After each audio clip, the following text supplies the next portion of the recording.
I inspect.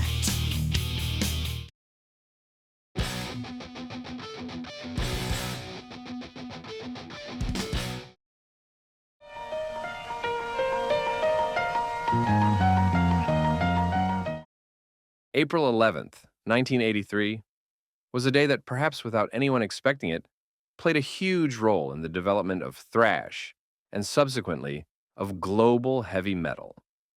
That day, somewhere in the state of New York, three musicians from the then rising heavy metal band of Metallica, drummer Lars Ulrich, guitarist James Hetfield, and bassist Cliff Burton, woke up the band's second guitarist, Dave Mustaine, and informed him that he was no longer a part of the band.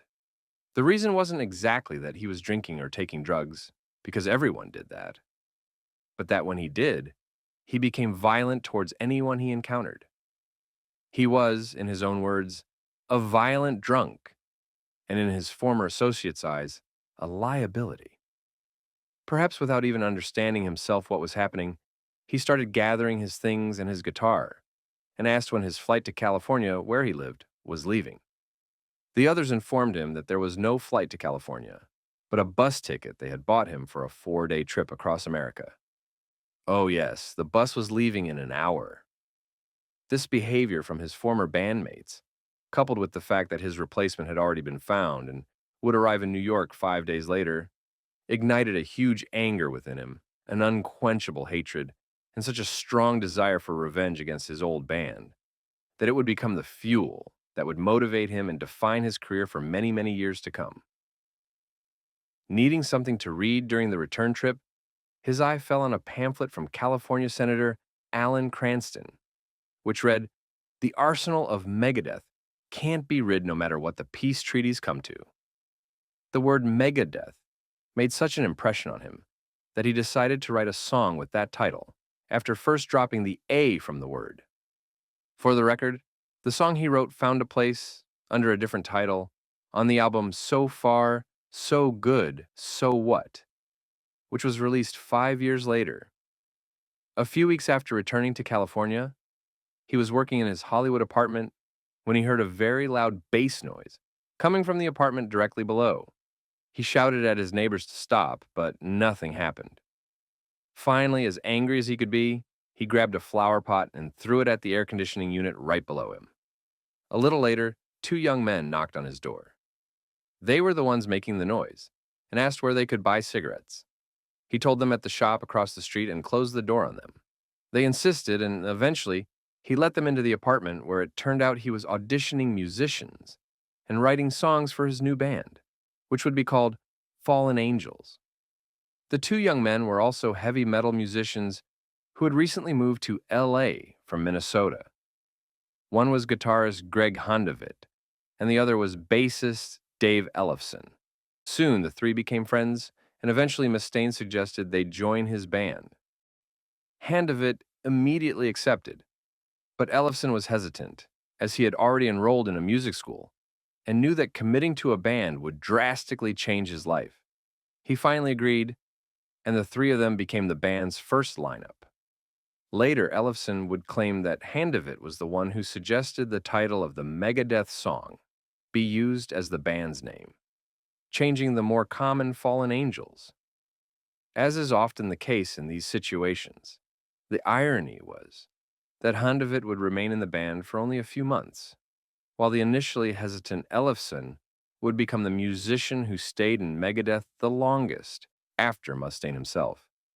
They soon started auditioning drummers and singers.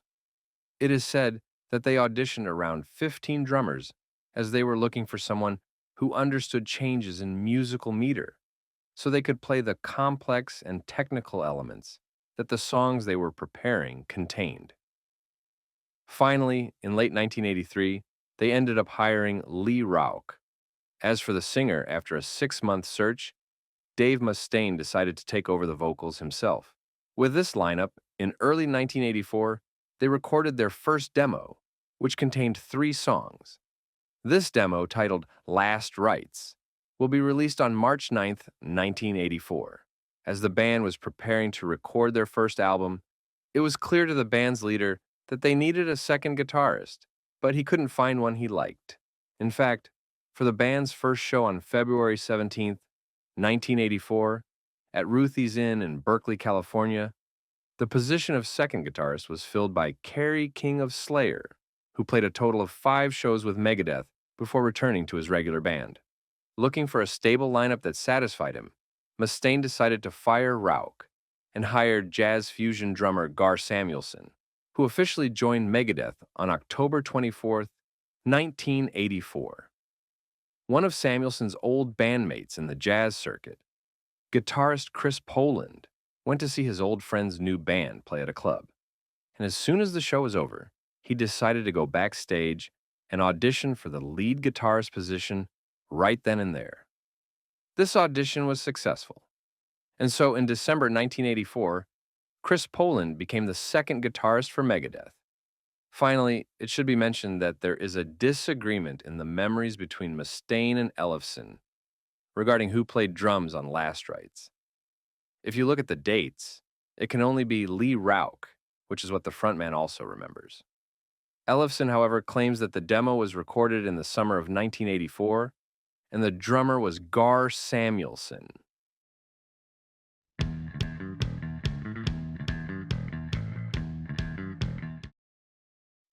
Before starting the recordings for their first album, the band needed to sign with a label. After evaluating his options, Dave Mustaine ultimately signed the band to Combat Records, an independent New York-based label that offered Megadeth the largest sum of money for recording the album and for their first tour. So in early 1985, they received $8,000 from Combat to record the album, although they ended up spending half of it on drugs, alcohol, and food, fired the producer the label had hired for them, and finished the record themselves. As a result, the sound of their debut isn't the best that could be heard at the time. Nevertheless, the album, titled Killing Is My Business and Business Is Good, and released in June 1985, was quite successful within the thrash metal underground scene and immediately created a buzz around their name. The band starts from the classic speed metal of that era, but they infuse it with quite a few technical elements, unusual tempos and rhythms, original riffs, and an excellent collaboration between the two guitarists. Critics at the time said the album truly changed the game in terms of thrash guitarists' technical abilities, and how they interacted as the two Megadeth guitarists played with incredible precision and power. Also, for the first time on the album cover, which the band absolutely hated, their mascot, Vic Rattlehead, appeared. Mustaine had asked his former Metallica bandmates not to use any of the songs they wrote together, but they didn't oblige him and in fact used 4 of them on their debut Kill 'Em All and 2 on its successor Ride the Lightning. He must have eventually earned a big sum of money on royalties since these albums sold millions. But at the time, he was livid. So, in response to this move, he decided to include one of the tracks he had written with Metallica, titled Mechanics, on Killing Is My Business. As you probably know, Metallica slowed this song down and renamed it The Four Horsemen. According to Mustaine himself, he made this move to straighten Metallica out. Immediately after the album's release in June 1985, the band was scheduled to tour North America. But shortly before the tour began, Chris Poland left the group due to his drug problems. He was arrested for heroin possession and was replaced by Mike Albert. Although many expected this to be a permanent move, the guitarist ultimately returned to the band in October 1985 and began recording the next album immediately afterwards. The recordings for Megadeth's second album began as we entered 1986. Combat Records gave them $25,000 to record it, but as Mustaine wasn't satisfied with the final result, he took the band and signed it to Capitol Records, which bought the recording rights and hired producer Paul Lani to mix it and create the final sound. The album will be released in September 1986 and will be titled Peace Sells, But Who's Buying?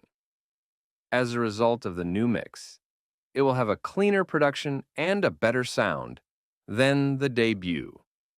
It's worth mentioning that the album recordings were fraught with difficulties, as on the one hand, the two Daves were practically homeless since they had no place to stay, while on the other hand, Poland and Samuelson were, most of the time, hours late for recording their parts due to their severe heroin addiction.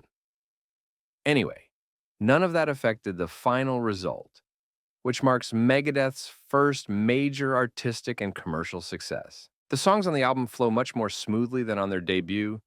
The tempos remain high in some places, but have slowed down in others, giving us the characteristic Megadeth sound. There's a lot of technicality again. There are mood changes, tempo changes. All the songs are exceptionally well written, and with the exception of the cover they included, we can say that all the tracks on this album remain absolute classics of their entire career. We should also mention that for this album, the band shot two videos, the second of which was for the title track, and became a hit on MTV, played very often and many times in regular rotation. As a result of all this, the band's name grew exponentially, and they rightfully took their place among the big four of thrash metal alongside Metallica, Slayer, and Anthrax. The album's promotion began in February 1987 with an opening slot on Alice Cooper's tour for his album Constrictor, and immediately after with the band's own headline tour with Overkill as support. During this tour, Samuelson's drug problems escalated, often making his bandmates fear he wouldn't be able to perform properly at the next show. So, toward the end of the tour, his drum tech Chuck Baylor was hired to fill in for Samuelson in case he couldn't play. Shortly after the tour ended, Poland didn't show up for a meeting where Mustaine was going to give him his weekly salary, $200, which the guitarist then requested from his band leader over the phone. The two had a very bad fight, with the frontman accusing Poland of selling his own equipment, as well as that of himself and Ellefson to buy heroin. During the argument, Poland challenged Mustaine to fire him, which he did. Immediately afterward, he fired Samuelson too, for more or less similar reasons, as the drummer had also previously pawned the band's equipment to buy drugs. Baylor thus became the band's permanent drummer, while Jay Reynolds of Malice was hired in Poland's place. After the recording sessions for the next album began, it became clear that Reynolds couldn't pull off the solos that had been written for it, and was constantly asking for help from his guitar teacher, Jeff Young. Finally, after 6 weeks of recordings, the band decided to cut out the middleman, so to speak, and hired Young himself to become the band's new guitarist.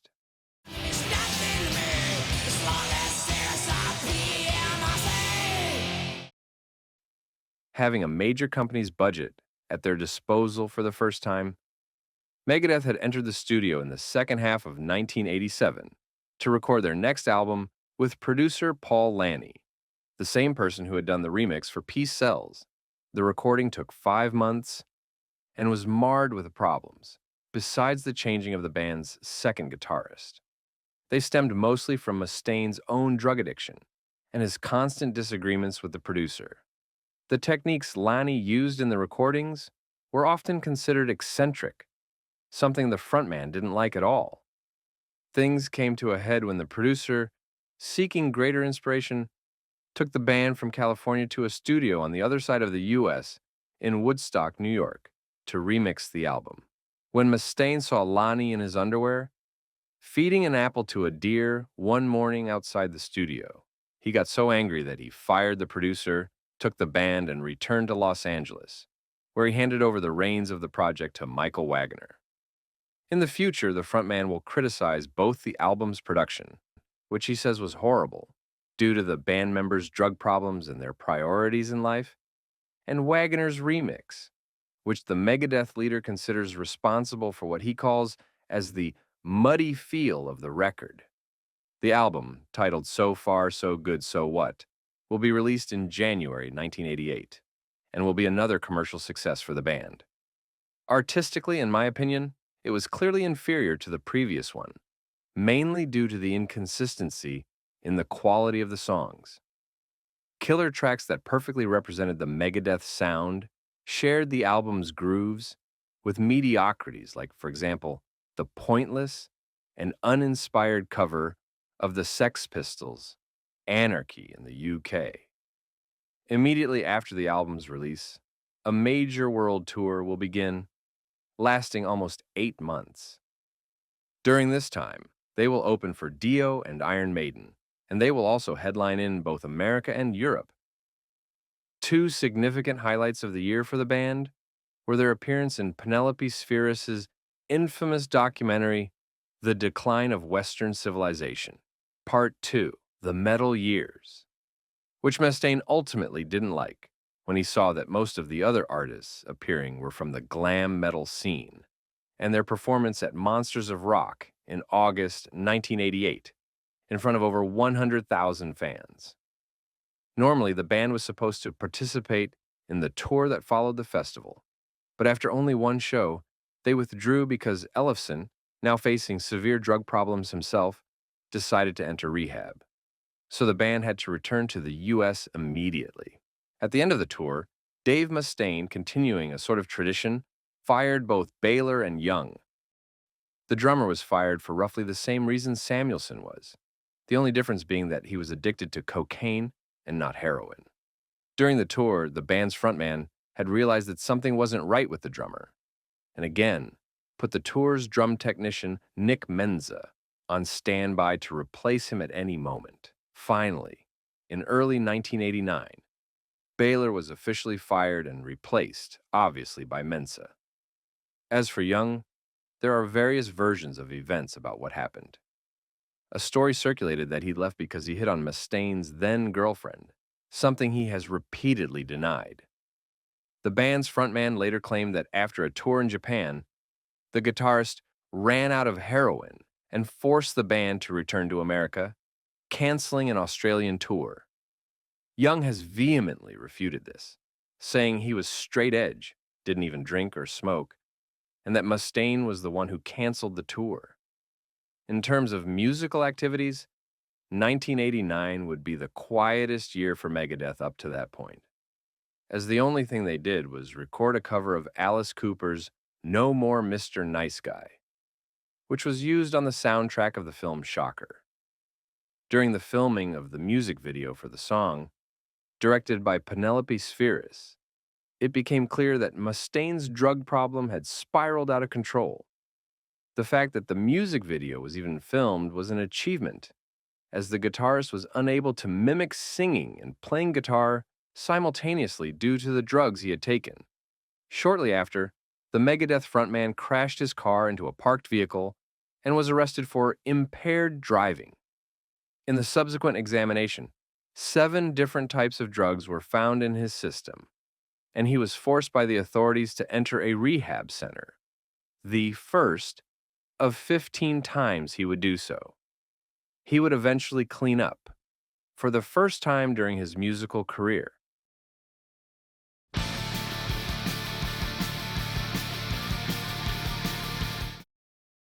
Being clean for the first time in so many years, the first thing Mustaine had to do was find a new guitarist. The names that were suggested for potential hiring today sound truly incredible to us. For example, Jeff Waters of Annihilator, Jeff Loomis, who would later join Nevermore but was rejected as being too young. Dimebag Darrell of Pantera, who was rejected because he wanted to bring his brother on drums. Chris Oliva, who didn't want to leave Savatage. And even Slash because he was friends with the band and often jammed with them. At one point, it was almost certain that Chris Poland would return, but ultimately, his manager discouraged him, and he ended up saying no. One of the last things the frontman heard at that time, before making his decision, was the solo album by Cacophony guitarist Marty Friedman, titled Dragon's Kiss. He was immediately invited to have an audition, which was successful, and thus in the early 1990s, he was hired by Megadeth, forming what many consider to be the band's classic lineup. In March 1990, the band, with this lineup, went in to record their next album with producer Mike Klink, known for his work with Guns N' Roses. He would become the first Megadeth album producer to complete the recording without being fired. In the future, Dave Mustaine claimed that because he was more involved with Guns N' Roses' Use Your Illusion albums, He did most of the studio work himself with Max Norman, who had been hired as a sound engineer. Another claim by the band's leader is that he sang the solos to Friedman before the latter recorded them, something the guitarist has repeatedly denied, saying that he had complete control during the entirety of the recordings. The album will be released in September 1990 under the title Rust in Peace.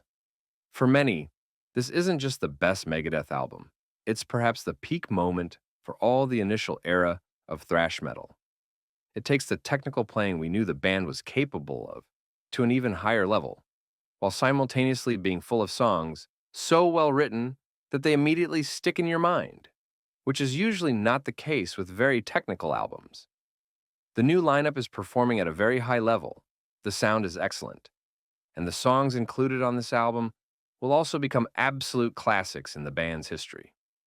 Commercially, it was another huge success for the band, and the upcoming tours will also be very successful, including the two Clash of the Titans tours, one in Europe with Slayer, Testament, and Suicidal Tendencies, and one in America with Slayer, Anthrax, and Alice in Chains.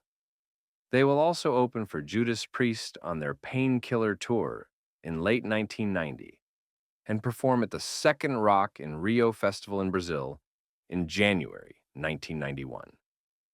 This was undoubtedly the band's golden era. We can say that Megadeth was a well-oiled machine firing on all cylinders.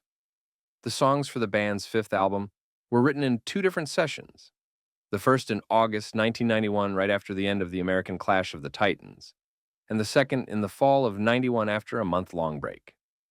Right at the break, Metallica, whom, to be honest, Megadeth had definitely caught up to, if not surpassed artistically, after the release of Rust in Peace, released the Black Album and moved way ahead again, becoming perhaps the top rock band in the world at that time. This definitely influenced Megadeth in writing the album, as they themselves have admitted. Just like the ones by Metallica, their new songs became simpler, tighter, more compact, and more specific in what they wanted to convey to the listener. The band will enter the studio to record the album in early 1992, with Max Norman as the regular producer this time. The album, which will be titled Countdown to Extinction, will be released in July 1992 and will be the biggest commercial success in Megadeth's history. The simpler writing process will be preserved in the recordings, marking a sound that is, for the first time, so direct, with fewer tempo changes and less overt technicality. This album is also the first time that all band members receive songwriting credit, somewhat easing the burden on their leader, who had practically written 90 to 95% of the band's songs up to that point. We could say that the way this new mindset is handled by the band is completely successful, and immediacy is achieved without sacrificing any of the heaviness of the sound. The album's popularity was significantly boosted by some very distinctive and very successful music videos for MTV, which were played constantly in regular rotation. The record went double platinum in the US and earned them a Grammy nomination. On their upcoming world tour, they will be supported by Pantera and White Zombie, perhaps an indication of the changing musical preferences in heavy rock. The North American leg of the tour will be canceled after a month because Mustaine will start using again, overdose on Valium on February 1993, and end up in the emergency room of a hospital. As a result, he will go back to rehab and clean up again in late spring of the same year when the band returned to the studio to record the song Angry Again, which was featured on the soundtrack of the 1993 film Last Action Hero and eventually received a Grammy nomination. On June 5, 1993, the band would open for Metallica at the Milton Keynes Bowl in England, and immediately after that, they would be booked as the support act on Aerosmith's massive Get a Grip tour. But their participation would be cut short, because Dave Mustaine, upset about not getting proper sound checks and enough stage space, stated in a radio interview that Megadeth should be headlining and that this was Aerosmith's last hurrah. As you can guess, this didn't go well with the headliners who dropped the Californian band after just 3 shows. In early 1994, again with Max Norman producing, the band went in to record the follow-up to Countdown to Extinction. As the band was making decisions democratically for the first time, they ultimately decided to leave Los Angeles and record in Phoenix, Arizona, where 3 out of the 4 band members were living at the time. Initial work began at Phase 4 Studios, but problems with the studio's equipment forced the band to look elsewhere. As no suitable recording facility could be found, at Norman's request, the band built its own recording studio in Phoenix, in a rented warehouse. The producer's suggestion was for the album to once again have mid-tempo or slow rhythms in the songs, and to continue with the radio-friendly approach they had taken on the previous one. Indeed, this album, which was released in November 1994 and titled Euthanasia, shares many similarities with Countdown to Extinction, although I would say it's more melodic and, even more accessible in certain parts. In my opinion, it's another excellent album that retains the strengths of the previous one while also trying some new things, such as the ballad A Tout le Monde. Commercially, it was another success, as it also went platinum in the US, and the tour that followed, which essentially took up all of 1995, went quite smoothly. The tour culminated with an appearance at the Monsters of Rock Festival in Brazil, co-headlining with Alice Cooper and Ozzy Osbourne. In early 1996, the band was supposed to start working on its 7th album, but found itself on the verge of breaking up. The reason was that it had splintered into 2 factions pursuing side projects. Friedman wanted to record a solo album with Menza on drums, and in response, Mustaine took the songs he had written for the band and brought them to the side project he formed with Leaving of the punk band Fear, titled MD45. Or it was the other way around. I couldn't find a definite timeline. Finally, in September 1996, reason prevailed and the band started working on their next album. They had hired a new manager, Bud Prager, and decided to change producers because they were tired of Max Norman's formula, who wanted all the tracks to be at 120 revolutions per minute, that steady mid-tempo rhythm, to be listener and radio-friendly. They ended up with Dan Huff, who was a country pop specialist, as they believed, after being encouraged by their new manager as well, that this would give them a better chance of writing an album that would go to number 1, the only distinction they were missing at that point. In fact, to make the album even more radio-friendly, the manager changed some lyrics, making them more personal and more about human relationships, and less about the classic heavy metal themes. The album will be released in June 1997 under the name Cryptic Writings. It didn't go to number 1, but it did give the band the most successful song in their history, Trust, which reached number 5 on Billboard's mainstream rock tracks. So hiring the new producer was considered a good move. Musically, we can say that the record is divided into 3 parts. The first one has the most quote-unquote alternative melodic songs, like Trust. The second contains mid-tempo tracks in the style of the previous 2 albums, like Mastermind. And the third aggressive songs reminiscent of the band's past, like the Disintegrators. Critics compared the album to Metallica's Load, which had been released a year earlier and had also ventured into alternative paths. I would say that overall, the 2 albums have little in common, as the Megadeth album, with the exception of a few tracks, remains a distinctly heavy metal album. In fact, more aggressive in places than they usually were at the time. Personally, I think that as an endeavor, as an experiment, it's quite successful. It's an album that has aged very well and is still enjoyable to listen to even so many years after its release. It should be noted, however, that the album, due to the era in which it was released, was the band's first not to go platinum since their debut, although it ultimately sold 850,000 copies, a very good result for the period it came out. And while things seemed quiet and the band had remained with the same lineup for almost 8 years, they suddenly took an unexpected turn. In the summer of '98, as the band was deep in the Cryptic Writings tour, Nick Menza informed his frontman that he had been diagnosed with a tumor in his leg and needed immediate surgery to remove it. So Jimmy DeGrasso from Mustaine's side project was hired to replace him on the tour, and as had happened before, he ended up being hired permanently after the tour, as Menza was fired from the band because the Megadeth leader felt he had lied to him about his cancer and that his condition wasn't that serious. As for the drummer, he said that while he was recovering from the surgery, his frontman called him and told him simply, "Your services are not needed anymore." The result is that the release of cryptic writings in July 1998 were the last thing in the last time period that the classic Megadeth lineup did anything together.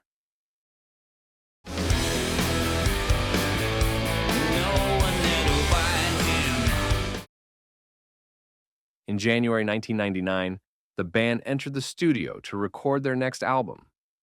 I'll make a brief digression here to say that it was an open secret in metal circles that Mustaine always compared his band to Metallica, was always, in a way, chasing them, and wanted Megadeth to be equal to, if not better than, the great band from San Francisco. If we look at things objectively, we can say that they certainly achieved this goal during the Rust in Peace period and generally for most of the 90s. Metallica became huge, yes, but in the end, they burned out on touring, released two albums that weren't well received by the metal community, drastically changed their image, had internal problems, drug issues, and so on. At the same time, Megadeth were standing much stronger on their own feet, releasing highly successful albums, loved by the metal community, didn't stray too far from their roots, were working at full speed, etc., etc. It's very simple for me. For a large part of the 90s, Megadeth had surpassed Metallica. And yet, Old Demons couldn't let go of our friend Dave. So, in a conversation he had with Lars Ulrich, the drummer of Metallica told him that they always took risks with their music and that he should do the same. And so, while he initially wanted to make the next album 50% peace cells and 50% cryptic writings, as he said, he decided to change everything, name it Risk, and completely restructure the band's sound. At one point, he claimed that in this way, he also satisfied the pop sensibilities of Friedman, who had encouraged him to go in that direction, a view whose accuracy is rather questionable. Also, due to the great success of Trust, he blindly trusted the Prager/Huff duo and gave them more control over the project.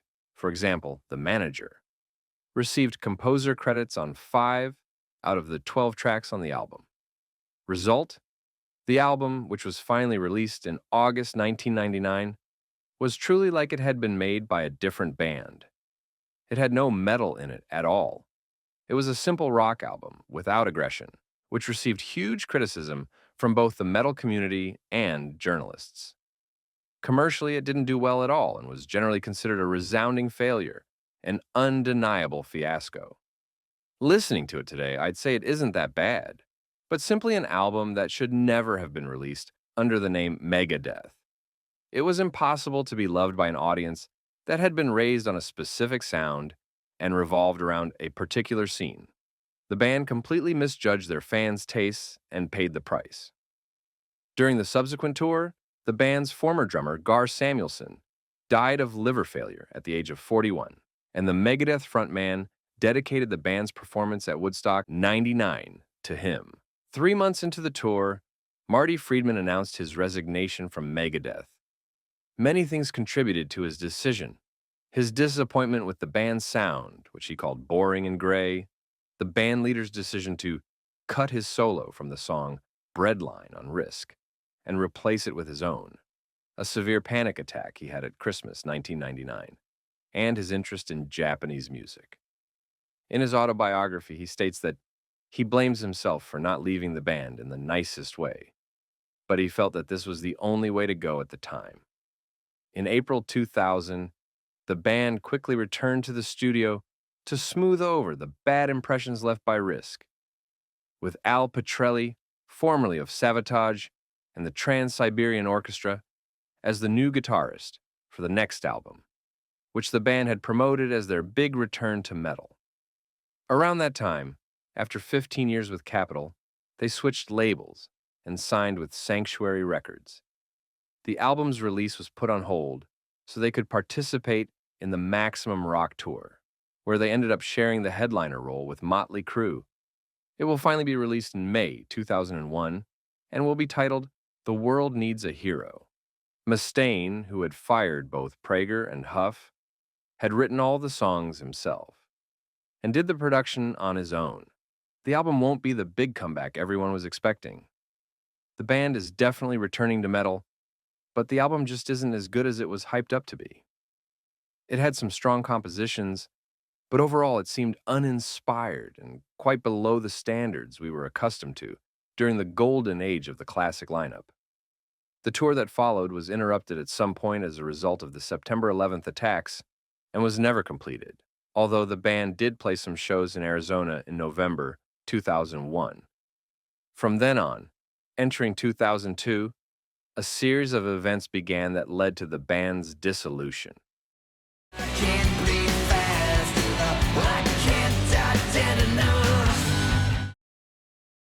While Mustaine was hospitalized to have some kidney stones removed due to the painkillers he was given, he started using drugs again. So he went back to rehab, and at some point during his treatment, he fell asleep on a chair with his left arm resting across its back, and he essentially compressed it so much that without realizing it, he suffered radial neuropathy, meaning that he couldn't grip, make a fist, or, of course, play guitar. So, on April 3rd, 2002, he announced that the band was disbanding due to his injury. In later statements, he claimed the injury was an excuse and that he wanted to break up the band because the atmosphere within Megadeth at the time wasn't the best. Petrelli was drinking and wanted to spend time with his new wife. DeGrasso was asking for more money, and Ellefson wanted more of his songs to be played live. The breakup was followed by a series of painful and difficult rehabilitation sessions, which, however, allowed the frontman to overcome his injury within a few months and start playing guitar again. It was around that time that he became a born-again Christian, which influenced the political views in his lyrics, made him stop playing songs like The Conjuring live, and led to threats of withdrawing from performances in Greece and Israel if Rotting Christ and Dissection, respectively, were not removed from the support acts. In October 2003, he began working on his first solo album, with session musicians Vinny Colaiuta on drums and Jimmy Lee Sloas on bass. The project was temporarily halted to remix the albums Megadeth had released on Capitol and was resumed in May 2004.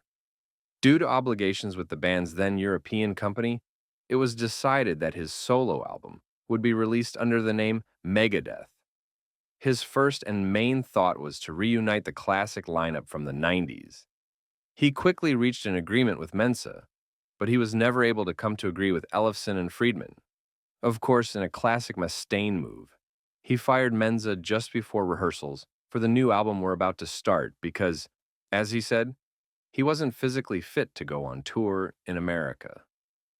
The album was eventually recorded with the session musicians from his solo project, plus Poland on guitar, who recorded something with Megadeth for the first time in 18 years, although he did so purely as a session musician and not as a permanent member of the band. The album was released in September 2004 under the title The System Has Failed. Although practically a Mustaine solo album, I personally consider it one of the best works of the post-classic lineup era. It has some thrash songs, some classic metal songs, and some more experimental songs. It's catchy, has a lot of ideas, and is full of personality, something that was missing from the previous one, as it was also commercially successful. Mustaine booked a world tour for the band, which he announced as a farewell tour, as he intended to disband Megadeth permanently afterward and focus on his solo career. Of course, to do this tour, which would be called Blackmail the Universe, he needed musicians. So he hired bassist James McDonough, formerly of Iced Earth, guitarist Glenn Drover, formerly of King Diamond, and Nick Menza on drums again, in that order. As unbelievable as it may seem, 5 days before the tour was set to begin, he fired Menza again and hired the guitarist's brother, Sean Drover. The tour went incredibly well from a box office perspective, to the point where on October 9th, 2005, after a sold-out performance in front of 25,000 people in Buenos Aires, Argentina, the Megadeth frontman announced to the crowd that the band would continue to exist, tour, and record. Let down your guard, full on frontal attack. I'll be back. The, let's call it modern, era of Megadeth began in 2006. Over the 20 years this has been going on, various things have happened, some good, some significant, and some tragic. The band released 6 albums and had a total of 8 different lineups. In terms of recognition, the strongest of these was the one that lasted from April 2015 to July 2016, featuring Ellefson on bass, Kiko Loureiro of Angra on guitar, and Chris Adler of Lamb of God on drums. Dave Mustaine once again attempted to reunite the classic lineup in 2014, but all that happened was he rehired and then fired Nick Menza from the band again. Here, I must emphasize on a fundamental difference from the past. In all cases except for Ellefson in 2021, this time it wasn't Mustaine firing the members. It was the members leaving on their own. Of the albums that have been released, in my opinion, the best is the latest one, The Sick, The Dying, and The Dead. And the worst is 2013's Super Collider. But this is mostly an exception, as the other 4 are at a very good level. Any hope we had of seeing the classic lineup reunite ended when, on May 21st, 2016, while playing a concert with the jazz band he was a member of, Nick Menza collapsed on stage. Despite being immediately taken to a hospital, he didn't make it and passed away due to hypertensive congestive heart failure. When Metallica was inducted into the Rock and Roll Hall of Fame in 2009, they invited Dave Mustaine to attend the induction ceremony. However, at that time, Megadeth were also on a major European tour with Judas Priest. Now, due to the Hall of Fame's rule prohibiting the induction of someone who hasn't officially recorded something with the honoree, which meant he wouldn't be inducted himself, Megadeth's frontman congratulated Metallica, but chose to keep his band's commitments and didn't attend. In the summer of 2010, we had the first ever tour of the thrash Big Four together on the same bill. It was held for various concerts in Europe and 2 in America. The show that took place in Sofia, Bulgaria, was officially released on CD and DVD. Megadeth continued to tour with Slayer and then with Anthrax on the Jägermeister Music Tour in late 2010. At the final show of the tour at the Gibson Amphitheater in Hollywood, Kerry King took the stage with Megadeth to play Rattlehead for the first time in 26 years. On February 12, 2017, after 12 nominations, the band finally won a Grammy for Best Metal Performance for the song Dystopia. It should be noted that when the members went on stage to receive the award, Master of Puppets was playing from the speakers. In mid-2019, while the band was in the final stages of working on their latest album, Dave Mustaine was diagnosed with throat cancer, which led to the cancellation of various commitments and the postponement of the album's release. Fortunately, by the fall of 2019, the Megadeth guitarist and singer had made a full recovery.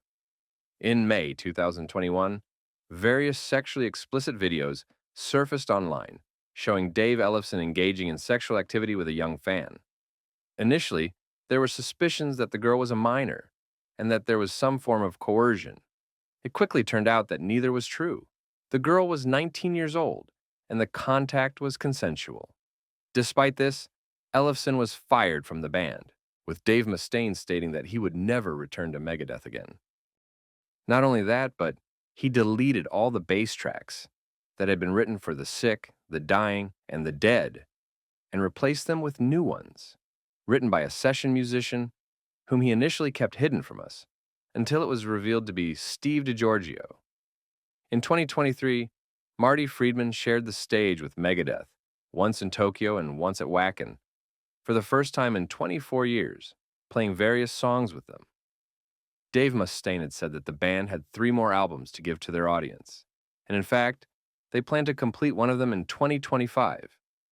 However, he will eventually change his mind, and on August 14th, 2025, the band announced that their upcoming studio album will be their last, as will the corresponding tour scheduled for 2026. In fact, the album title was revealed to be simply Megadeth, and its release date is January 23rd, 2026. Unless something else happens, the band's final lineup will feature, besides Mustaine, Dirk Verburen on drums, James Lomenzo on bass guitar, and Timo Mentisari on second guitar. So, it seems this will be the last episode of the soap opera, called Megadeth. We'll have to wait and see if all of that actually happens. Because the truth is, this series was very entertaining, had great writing, plot twists, and in addition gave us some excellent music too.